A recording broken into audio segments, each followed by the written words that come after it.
नमस्कार विद्यार्थी मित्रांनो, welcome back to our vocabulary lecture series. आज आपण TCS ची काही वोकॅब्युलरी आहे ती डिस्कस करणार आहोत. We are not going to conduct the PYQ in this session. PYQ आपण नेक्स्ट सेशन मध्ये कंडक्ट करणार आहोत. त्याच्या आधी काही वोकॅब्युलरी आहे, म्हणजे काही शब्द आहेत ज्याचा आपण आज अभ्यास करणार आहोत. आपण बघणार आहोत कुठले शब्द आहेत, कसे आहेत, आणि त्यानंतर काही प्रश्न त्याच्यावरती जे विचारलेले आहेत ते TCS ने विचारलेले ते प्रश्न आपण घेणार आहोत. म्हणजे आपल्याला आपली जी डबल प्रॅक्टिस आहे ती डबल प्रॅक्टिस होणार आहे. सुरुवात करूया आपण आपल्या पहिल्या शब्दावरून. पहिला जो शब्द दिलेला आहे यांनी दिलेला ऑब्नॉक्शियस. काय दिलेला आहे? ऑब्नॉक्शियस. आता ऑब्नॉक्शियसचा अर्थ काय होतो? तर त्याचा अर्थ होतो घृणास्पद. काय होतो? घृणास्पद किंवा मग घाण वाटेल, म्हणजे अपमान वाटेल एवढा खतरनाक, त्रासदायक किंवा घृणास्पद एवढा त्याचा अर्थ होतो किंवा त्रासदायक. ठीक आहे. Extremely unpleasant, specially in a way that offends people. म्हणजे एखाद्या गोष्टीला पाहून आपल्याला एकदम घृणा वाटेल, अशी होकारी येईल, वांती येईल पाहून, त्याला म्हणतात ऑब्नॉक्शियस. काय म्हणतात? ऑब्नॉक्शियस. मग एवढं लक्षात घ्यायचंय की obnoxious, what obnoxious fellow he is. म्हणजे त्याला पाहूनच मला एकदम असं वाटलं की वांती करावं की हाऊ ऑब्नॉक्शियस ही इज. ठीक आहे. मग ऑब्नॉक्शियस म्हणजे काय? घृणास्पद, घाण, अपमान. Okay, she is an obnoxious girl. कशी आहे ती? एकदम घृणास्पद. तिचं पाहून वाटते हो that is an obnoxious atmosphere. खूपच घाण वातावरण आहे ते, मग त्याच्यात जाणारच नाही, मला तिथं जायचंच नाही. त्या प्रकारे बोलण्यात वापरा ऑब्नॉक्शियस वेगवेगळ्या कंटेक्स्ट मध्ये, वेगवेगळ्या ठिकाणी. तुमचा तो शब्द लक्षात राहील. नेक्स्ट शब्द जो दिलेला आहे तो आहे डिस्गस्टिंग, व्हेरी अनप्लीझंट. खूप त्रासदायक, तिरस्करणीय, ओंगळ. Again similar to obnoxious. ठीक आहे. It is similar to home? It is similar to disgusting. What disgusting fellow he is. Disgusting आहे, किती घाणेरडा आहे, किती ओंगळ आहे. What a disgusting man he is. किती डिस्गस्टिंग आहे हा माणूस. अशा प्रकारे तुम्ही वापरा. ठीक आहे. अशा प्रकारे तुम्ही तुमच्या मित्रमंडळीत वापरा, बोलताना वापरा, मेसवर गेले जेवताना मित्राशी मैत्रिणीशी वापरायचं ना. वापरायला काय जातं? Whether there is a situation that demands that context, that word or not, doesn't matter. What matters, you use that word over there. तुम्ही तिथे वापरतात ते महत्त्वाचं आहे. आणि असं वापरल्यानं लक्षात राहतं. पण डिस्गस्टिंग आहे, किती डिस्गस्टिंग आहे. बघ त्याच्याकडे कसा खातोय तो, किती डिस्गस्टिंग आहे, किती घाणेरडा आहे. म्हणजे ते पाहूनच ओकार येते मला. ऑब्नॉक्शियस आहे त्याचं खाणं, त्याचं डिस्गस्टिंग आहे. ते पाहूनच मला काय वाटतंय? ओकारी आल्यासारखं वाटतंय, खूप घाण वाटतंय, किती घृणास्पद आहे. अशा प्रकारे तुम्ही तिथं instead of saying घृणास्पद, घाण, होकार येईल एवढं घाण आहे, say disgusting, say obnoxious. That will help you to improve your vocabulary, isn't it? Next word, filthy. Filthy म्हणजे व्हेरी डर्टी, खूप घाण, गलिच्छ वगैरे फिजिकली जे असते ते. What a filth over there. Look at the filthy room. किती घाणेरडी रूम आहे ते, फिल्दी रूम आहे. त्याचा रूम किती फिल्दी आहे.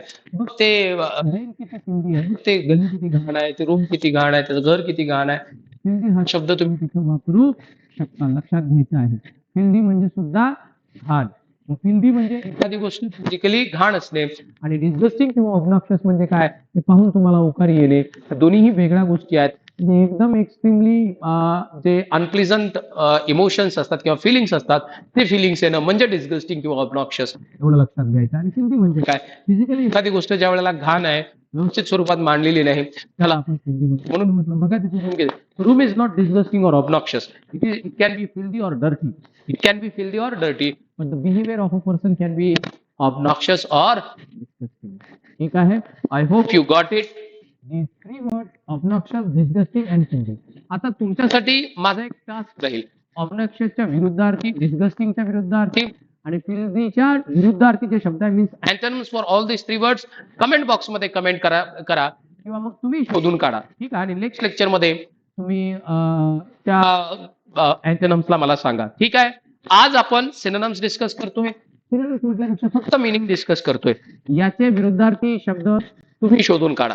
ठीक आहे. हा टास्क तुम्हाला सर्व जेही लोक व्हिडिओ बघतात हा त्यांच्यासाठी टास्क आहे. नेक्स्ट जे आहे ते आहे कॉव्हेनंट.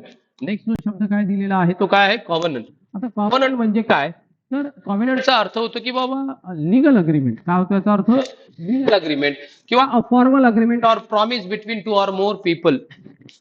एखाद्याला दिलेले वचन किंवा एखाद्या व्यक्तीसाठी गोष्टीसाठी नियमित पैसे देण्याचा कायदेशीर करारनामा लक्षात घ्यायचा आहे. काय म्हणते इथं?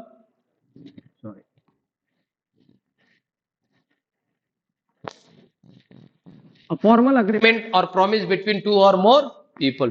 दोन व्यक्तीच्या मध्ये असलेलं जे अग्रीमेंट असते त्या अग्रीमेंटला आपण काय म्हणतो? कॉव्हेनंट म्हणतो. एवढं लक्षात घ्यायचं आहे. हे दिलेलं आहे इथं. ठीक आहे. हे पाठ करायचं सर्वांनी. कॉव्हेनंट मीन्स काय? व्हॉट? अ फॉर्मल अग्रीमेंट और प्रॉमिस बिटवीन टू और मोर पीपल. ठीक आहे. त्याच्या आणि माझ्यामध्ये एक कॉव्हेनंट झालेला आहे. आम्ही एक जोपर्यंत त्याची नोकरी लागणार नाही त्याला मी पैसे पुरवणार आहे. ठीक आहे. आमच्या दोघांमध्ये कॉव्हेनंट झालेला आहे की जोपर्यंत त्याचं तो सेटल होणार नाही त्याला मी इकॉनॉमिकली हेल्प करेल.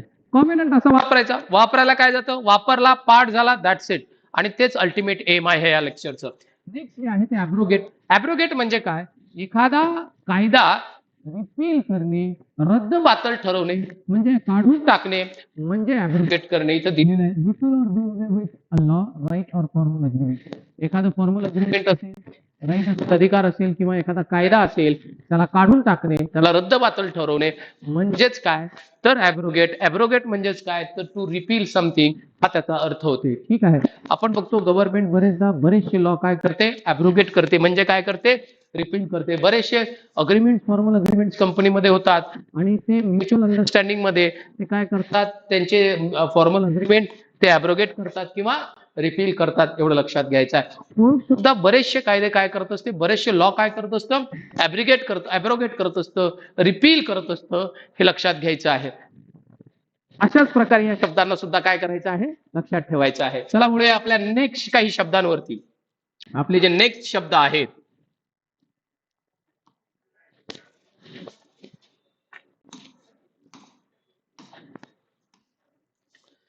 इंट्रेपिड. इंट्रेपिड म्हणजे काय? A person who is very brave. कसा person? Brave person, bold person. त्याला इंट्रेपिड म्हणतात. धाडशी, शूर, निडर, without any fear of danger. भीती किंवा धोका नसलेला, निर्भय, निर्धोक, निडर. He is intrepid. He is not scared of anything. तू लय धाडशी आहे, त्याला कशाचीच भीती वाटत नाही. तो रात्रीला एकटा जातो रे. लय इंट्रेपिड माणूस दिसतोय रे. ती एकटी गाडी घेऊन जाते एवढ्या गर्दीत. काय इंट्रेपिड मुलगी आहे रे. इंट्रेपिड म्हणायला काय जातं? अशा प्रकारे वापरायला काय जातं? एवढं वापरल्यानं मात्र तो शब्द लक्षात राहतो आणि आपली व्होकॅब्युलरी इम्प्रूव्ह होते. हा मात्र त्याच्यामध्ये एकमेव एक तुमचा काय आहे? फायदा आहे. इंट्रेपिड असा वापरायचा. एखादा मित्र असेल, तू लय इंट्रेपिड आहे. हा ऍक्टर असेल, इंट्रेपिड आहे. एखादा व्यक्ती असेल, इंट्रेपिड आहे. मी इंट्रेपिड आहे. I am not scared of anything. ठीक आहे. म्हणून इथं हा इंट्रेपिड दिलेला आहे. इंट्रेपिड लक्षात ठेवायचा. त्यानंतर ॲम्बिशियस. ॲम्बिशियस म्हणजे काय? खूप महत्वाकांक्षी. ठीक आहे. Highly ambitious. काय होतं त्याचा अर्थ? ॲम्बिशियसचा having a strong desire to be successful, to have etcetera. ठीक आहे. म्हणजे जो खूप महत्वाकांक्षी असते की एखादी गोष्ट मी मिळवणार, खूप यशस्वी होणार किंवा सत्ता मिळवणार, सत्ता पिपासू लोक जे असतात ते ॲम्बिशियस असतात. एवढं लक्षात घ्यायचं आहे. पण ॲम्बिशियस म्हणजे काय? सत्ता, यश यांची जबर इच्छा असणारा महत्वाकांक्षी किंवा लालची. Difficult to achieve or do because it takes a lot of work or effort. This project is ambitious. It will take time. म्हणजे हा प्रोजेक्ट खूप म्हणजे खडतर प्रोजेक्ट आहे. हा कम्प्लीट करायला वेळ लागेल. एवढं लक्षात घ्यायचं. म्हणजे काय? Difficult to achieve or do because it takes a lot of work or effort म्हणजेच ॲम्बिशियस. हा सेकंड त्याचा मिनिंग आहे. खूप काम किंवा प्रयत्न यांची गरज असल्याने करण्यास किंवा मिळवण्यास अवघड, कष्टाचा. ठीक आहे. कष्टकारक, महत्वाकांक्षी म्हणजेच काय?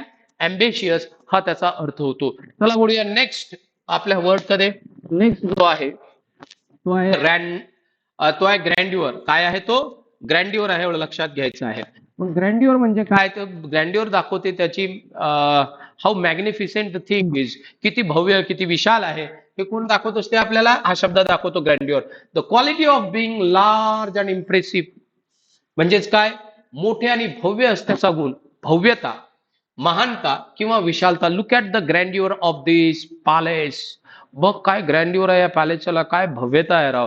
बघ सिंहगडाची ग्रँड्युअर बघ. सिंहगडाचा ग्रँड्युअर म्हणजे काय? सिंहगडाची भव्यता बघ. शिवनेरीचा ग्रँड्युअर बघ म्हणजे शिवनेरीची भव्यता बघ. बघायचं ना, म्हणायचं ना, म्हणायला बोलायला काय जातं? आपण म्हणू शकतो. त्यानंतर इन्सेप्शन म्हणजे काय, पिक्चरही पाहिला असेल तुम्ही, इन्सेप्शन नावाचा इंग्लिशमध्ये आहे. इन्सेप्शनचा अर्थ होते बिगेन टू स्टार्ट, ठीक आहे, इनिशिएटिव्ह, अशा प्रकारचे त्याचे अर्थ होतात. The beginning of an organisation or official activity.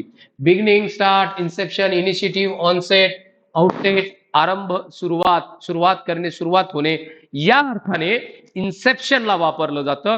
मग आपण लक्षात घ्यायचं ना, इन्सेप्शन म्हटल्याच्या नंतर स्टडीचं इन्सेप्शन असते, ठीक आहे. आता स्टडीचा इन्सेप्शन करतो मी, म्हणायला काय जातं, या प्रकारे वापरायचं. Inception of study, inception of new programme, inception of new project, inception of new movie, असं म्हणू शकता ना, new picture, inception of this thing, inception of that thing. याचं इन्सेप्शन, त्याचं इन्सेप्शन, त्याचं इन्सेप्शन, याचं इन्सेप्शन, याची सुरुवात, त्याची सुरुवात, त्याची सुरुवात, याची सुरुवात, असं म्हणत राहा, म्हणजे तुम्हाला इन्सेप्शन लक्षात राहील. आणि मग इथं आपली ही व्होकॅब्लरी जी आहे ती थांबवतो, संपवतोय.